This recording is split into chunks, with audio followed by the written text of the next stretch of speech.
What's up guys, welcome to my first video and my first build of 2020. Usually at the beginning of the year I'm about to leave for CES, so my first build of the year needs to be portable, needs to work for video editing, and maybe a little bit of gaming too, since we like to do that while we're on the road. In past years I've done builds in the Corsair 380T, which is very convenient because it's a small case that has a handle on top. However, it's not the smallest case. This year we have a new contender, so we're going to be doing a system in the Lian T150 right over here, which does have a handle on top and is a bit smaller footprint than the 380T. Going to be wedging a 3950X in there, so we have 16 cores and 32 threads to render with while we're on the road at CES. We're featuring the Asus ROG Crosshair 8 Impact motherboard, and who am I kidding? I'm still sick from 2019. Oh my gosh, this sucks. I'm going to take some medicine. 2,000 milligrams of vitamin C, and the classic Dayquil. Yeah, there's gel caps. Excellent!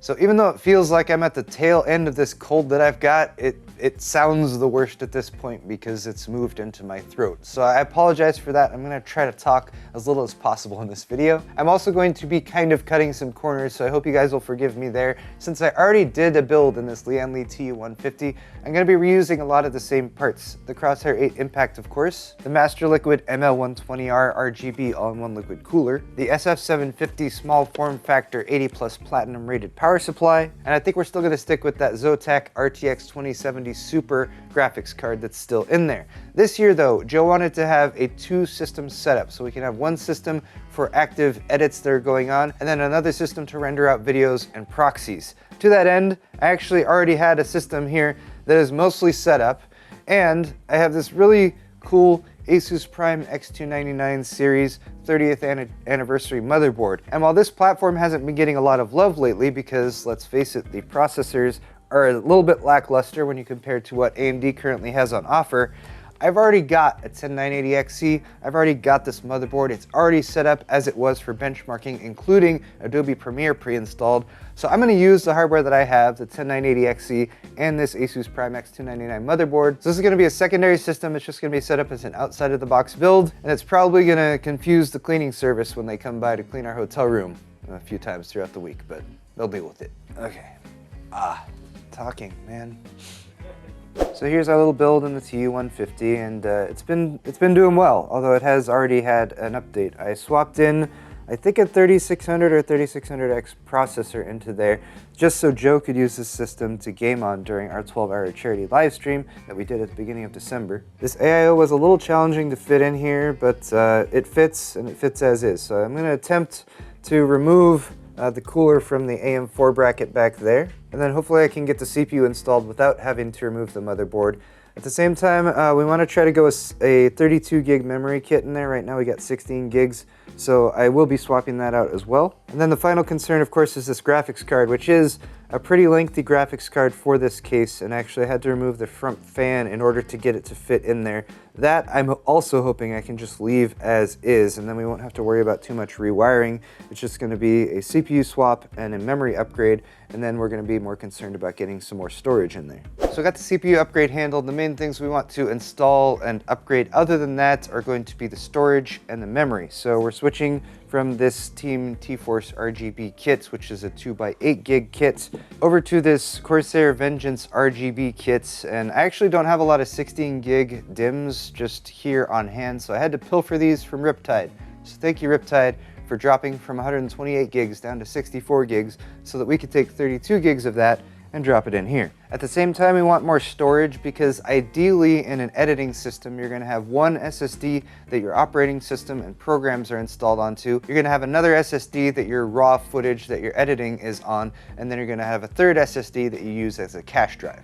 We already have, I believe, a 960 Pro or 970 Pro NVMe SSD from Samsung that's pre-installed in the SO-DIMM.2 riser card in here. That has a second M.2 slot, so we're gonna add one more of those. I was trying to make the difficult choice between capacity because I have a 2 terabyte Intel 660p SSD, but this uses QLC NAND, so once the buffer on this drive fills up, it tends to slow down quite a bit. I do have some faster 500 gig NVMe M.2 drives like this Patriot Hellfire, but then I realized, oh yeah, I've got this Aorus Gen 4 2 terabyte NVMe SSD, and the system is fully PCI Express Gen 4 capable. So we're going to drop this 2 terabyte drive in, and then I've got one more of these 2 terabyte SanDisk drives that we can use as a storage drive, and this is one of the ones that I got at Black Friday. That took a decent amount of work getting those upgrades in there, but given the fact that it's a mini ITX system and it's a pretty small form factor mini ITX system, it was actually easier than I think some of the other small form factor mini ITX systems that I've worked with. So now, get to fire up, appears to still be working.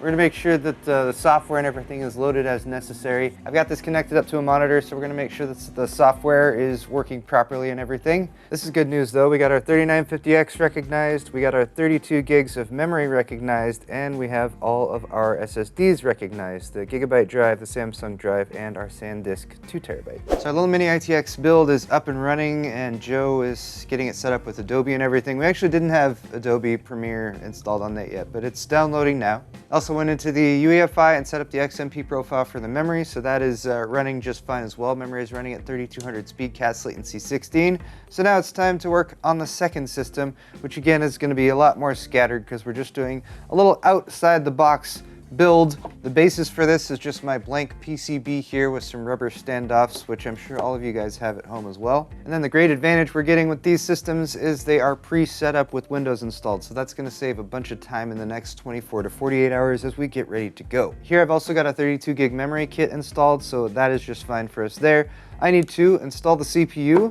I've got the LGA 2066 bracket for the NZXT Kraken X62 cooler, so I actually need to pop off the AM4 bracket and replace that. Keeping with the theme of stealing stuff from other systems, I had to pull this off of the test bed I had going back there because I needed it. And the other benefit about using this cooler is that the back plate is pre-installed, so I can just leave the standoffs on. And it's just a matter of removing these 4 screws to pop it off, and then of course a quick swap of the thermal paste. For storage, we already have an NVMe M.2 SSD installed there, which I believe is my Samsung 970 Pro, and then I'm just gonna drop in an RTX 2080 Ti on there. Pretty much the same configuration that we had this running in when I was doing testing with the 10980XE. But the idea here is that we can pretty easily remove the bulky pieces off of this, pop them in boxes, and then those boxes we can easily transport up to the hotel room once we get to Vegas. So if you guys are wondering, our standard procedure for filming at CES is that I usually go out and get the footage, bring that back on the SD cards, and then immediately copy it to 2 locations just so it's backed up in more than one spot. For that, I'm bringing these external SSDs. These are just SATA SSDs connected with USB 3.0 to SATA adapters.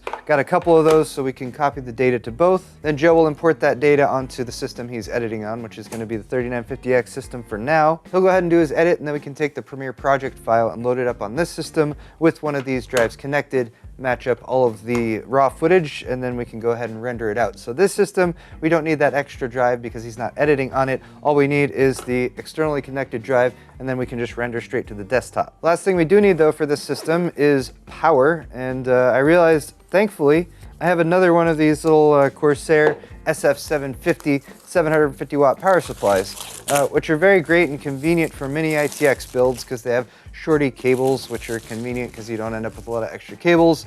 80 plus platinum rated, you can't get too much better than that. 750 watts means it's got plenty of power for pretty much any reasonable system you might put together right now, even with a 2080 Ti. And the power supply unit itself is like that small.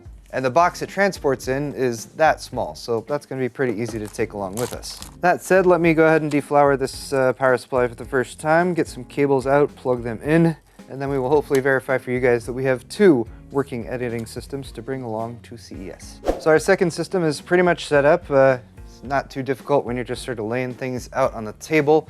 Meanwhile, our first system is continuing to get set up with Premiere and everything. We realized that the drives did get switched. So the 2 terabyte PCI Express Gen 4 drive actually has Windows 10 on it, so that's what we're booting off of.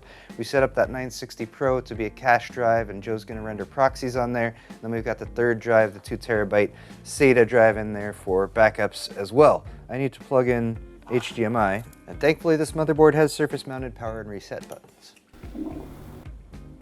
I think the Kraken X62 just farted. And thankfully, it seems like this system is still working just fine as well. We have our 32 gigs of memory recognized, our 10980XE processor, and our Samsung 960 Pro 512 gig NVMe SSD. We got to do some more setup on this one as well, make sure it's in line with the little TU-150 build we put together. But because my voice is still struggling a little bit, even with the help of the Dayquil, and because Joe's girlfriend actually is also sick and he needs to get home to her, and because there's a bunch of packing and prep and other stuff like that still to do before CES, I'm going to cut off this video here. So thank you guys so much for watching. This has been my first build, sort of 2020 in the Lian Li TU-150, as well as a supplemental build here, in case you didn't think that one counted because we basically did some upgrades. But that's okay, we're building computers for specific purposes, and if you are considering a video editing system, then maybe some of the things that I've added to these systems gives you an idea of maybe stuff you should add to yours as well. That's gonna wrap it up for this one though, guys. Don't forget to hit the subscribe button down there if you wanna see my CES 2020 coverage coming at you really soon. Wish me luck. If you guys have any suggestions for me down below as far as these builds, suggestions for this week in Vegas, suggestions for when I get home and how to decompress, figure out what to do for the rest of 2020, leave those in the comment section down below. Thank you again very much for watching. Hit the thumbs up button on your way out. We'll see you guys in the next video.